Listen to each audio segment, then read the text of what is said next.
नीतीश बाबू लगातार घूमने का सिलसिला देश भर में जारी कर दिए हैं।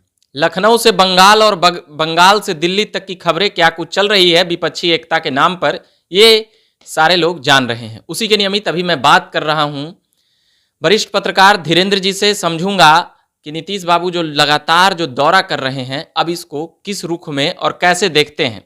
विपक्षी एकता के नाम पर कह सकते हैं कि अब वह प्रधानमंत्री के विपक्ष के चेहरे के लिए खूब सुर्खियों बटोर रहे हैं, और आगे अभी जानेंगे कैसे देखते हैं नीतीश बाबू को। हर बुजुर्ग व्यक्ति को एक्टिव रहना चाहिए, और जब मौसम का संक्रमण जारी रहता है तो उनकी एक्टिविटी को उनको अपनी एक्टिविटी को तेज रखना चाहिए।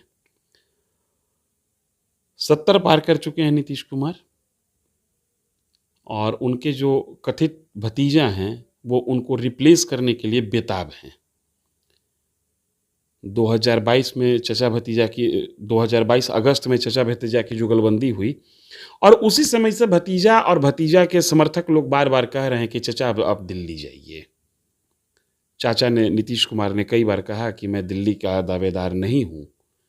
नीतीश कुमार के सहयोगी ललन सिंह और संजय झा जैसे वरीय नेता कहे कि नहीं, नीतीश कुमार दिल्ली जाने की पूरी योग्यता रखते हैं, फिर भी ये दिल्ली नहीं जाएंगे। इसके बावजूद नीतीश कुमार एक्टिव हैं, तो इसको इस तरीके से माना जाना चाहिए कि भतीजा ने चाचा को रिप्लेस करने का पूरा रणनीति और पूरी बिसात बिछा दी है। अब चाचा जितना एक्टिव होंगे उतना ही बिहार पर ध्यान कम होगा, और जैसे जैसे बिहार पर ध्यान कम होगा वैसे वैसे इस बात की मांग बढ़ेगी कि अब तो कुर्सी भतीजा के लिए छोड़ दीजिए। एक पहलू इसका। दूसरी बात है, आपको याद होगा पिछले लोकसभा चुनाव के समय चंद्रबाबू नायडू भी बहुत एक्टिव हुए थे, और अपने ही राज्य में उनकी हैसियत 3 सीट पर आके सिमट गई। नीतीश कुमार कभी भी बिहार के 243 सीट पर चुनाव लड़ने का साहस नहीं जुटा सके हैं, और 2014 का लोकसभा चुनाव जब ये अकेले लड़े थे उस समय इनको मात्र 2 सीट नसीब हुआ था। जो व्यक्ति अपने प्रदेश में आधे से अधिक सीट को छोड़ता रहा हो, चुनाव लड़ने का साहस नहीं जुटाया, जहां पर उसका संगठन कमजोर है, वो व्यक्ति देश का प्रधानमंत्री बनेगा? नहीं, देश का प्रधानमंत्री नहीं। अभी राजद साथ है, 2 सीट तब जीते थे जब ये अकेले। मैं ये कह रहा हूं कि चेहरा जब नीतीश कुमार होंगे तो नीतीश कुमार को हर जगह राजद का फोटो लेके चलेंगे कि हमारे चेहरा के साथ ये भी है। राजद वाला पूरा एकदम चढ़ेले है एकदम। नरेंद्र मोदी के साथ भी कई पार्टियां हैं ना, बीजेपी भी अकेले चुनाव नहीं लड़ती है, लेकिन चेहरा नरेंद्र मोदी का अकेला होता है। नीतीश कुमार के चेहरे में वो ताकत नहीं जिस आधार पर ये राष्ट्रीय राजनीति में प्रधानमंत्री पद का लिए दावेदारी कर सकें। इन पर बड़ा सवाल विपक्षी टीम से ही निकल के आएगा। चलिए, प्रधानमंत्री नहीं, मगर अखिलेश यादव से के साथ प्रेस कॉन्फ्रेंस हुई, ममता बनर्जी से तीन दिनों पहले, इसको कैसे देखते हैं? उसके पहले केसीआर के साथ भी प्रेस कॉन्फ्रेंस हुआ था, उसको आप कैसे देखते थे ये बताइए? कुर्ता पकड़ के उठक बैठक देखे थे ना, एक बैठ रहा है दूसरा उठ रहा है, एक बैठ रहा है दूसरा उठ रहा है। ये सारी बातें कुछ नहीं। मैं आपको शुरू में कहा कि एक्टिव रहने का मैं हूं, इससे ज्यादा इसका कोई महत्व। मुख्यमंत्री का सीट तो नीतीश जी का खतरा में नहीं ना है, ये भी एक सवाल उठ रहा है। ज्यादा अगर जो मैं हूं की तरफ चले जाएंगे ना तो मैं नहीं रहूंगा, ये भी स्थिति बहुत जल्दी आ जाएगी। मैं उसीलिए पहले कहा था कि जैसे जैसे ये जरूरत से ज्यादा एक्टिव होंगे वैसे वैसे बिहार से मांग उठना शुरू हो जाएगा कि अब कुर्सी भतीजा के लिए छोड़ दीजिए। जिनको आप कह रहे हैं कि 2025 इनके नेतृत्व में लड़ेंगे, तो राजद के लोग इस बात को चाहते हैं, इस बात को मानते हैं कि 2025 में तेजस्वी यादव प्रोजेक्टेड लीडर नहीं, प्रूव्ड लीडर के तौर पर रहें। और प्रूव्ड लीडरशिप तभी होगी जब उनको कम से कम 1 साल काम करने का मौका दीजिएगा। तो इनकी एक्टिविटी में जो राजद अपनी ताकत लगा रहा है, उस ताकत का छुपा हुआ मर्म ही यही है कि अब आप दिल्ली की ओर रुख कीजिए और पटना छोड़ दीजिए तेजस्वी यादव के लिए। भतीजा अभी व्याकुल नहीं दिख रहे हैं, वो तो विधानसभा में कह दिए कि नहीं, इनको पीएम बनना है ना हमको सीएम बनना है। अच्छा, एक चीज बताइए, आपको क्या लगता है कि पॉलिटिशियन जो बात कहता है वही बात होता है? उनके दिल में कुछ होता है, दिमाग पर कुछ होता है, जुबान पे कुछ होता है। ये तो नीतीश जी के लिए ये हो सकता है, ये उनके लिए संभव नहीं। ये उनके लिए भी हो सकता है।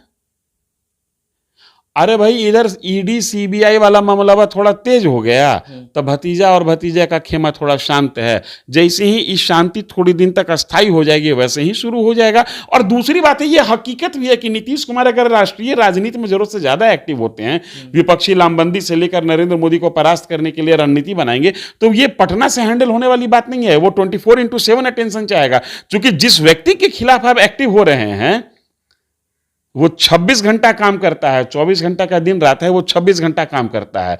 तो उसके पैरेलल अगर आपको काम करना है, उससे बड़ी लकीर खींचनी है, तो उससे बड़ी ऊर्जा आपको लगानी पड़ेगी। और उतना ऊर्जा आप जब लगाइएगा तो जाहिर सी बात है कि बिहार पर तो ध्यान दे नहीं पाइएगा। मोदी जी भी गुजरात का मुख्यमंत्री रहते हुए ही यहाँ पूरा भ्रमण कर रहे थे देश भर में अलग अलग।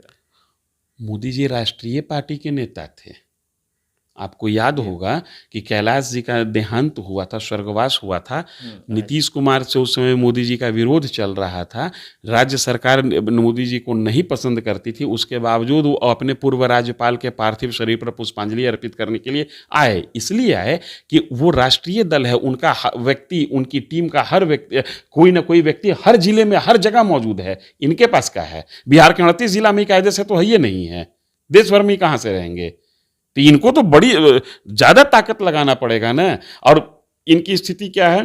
कभी ममता खुश, पर 38 सीट 40, यहाँ तो 40 सीट पे रोकने का, और 82 सीट यूपी, अब 42 सीट उनने 40 80 सीट। अब सबसे पहले उनने वाला की बात करते हैं। 42 सीट पश्चिम बंगाल। ममता बनर्जी, ये ममता बनर्जी के साथ प्रेस कॉन्फ्रेंस किए। प्रेस कॉन्फ्रेंस करने के बाद ममता बनर्जी जो स्टैंड ली, उस स्टैंड से क्लियर हो गया कि कांग्रेस के साथ वो नहीं जा सकती है, नहीं जाएगी। तब बताइए, ये नीतीश जी तो कांग्रेस के गोद में बैठने के लिए तैयार है। अब नीतीश जी किसी के गोद में बैठ जाए, वो गोदिया 42 सीट पर जाके बिखर जाएगा। हाँ, तब तो वहां नहीं हो पाएगा जहां तक। अब अखिलेश नीतीश जी को नेता मानने के लिए तैयार होंगे नहीं होंगे, बड़ा प्रश्न है।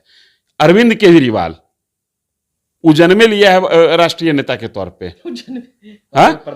प्रधानमंत्री के लिए। उन नीतीश कुमार के नेतृत्व को स्वीकार करेंगे या नहीं करेंगे, ये बड़ा प्रश्न है। शरद पवार, जिनको आज से नहीं पूरे देश के लोग कब से राष्ट्रपति और प्रधानमंत्री बनाना चाह रहे हैं, वो और उनके खेमा के लोग, उनकी टीम के लोग इनको पसंद करेंगे, स्वीकार करेंगे नेतृत्व के तौर पर, ये बड़ा प्रश्न है। ये सब कुछ एक कसरत है, जिस कसरत का परिणाम ये होगा कि बिहार की गद्दी इनके नीचे से निकलेगी। इस बात को नीतीश कुमार भी समझ रहे हैं।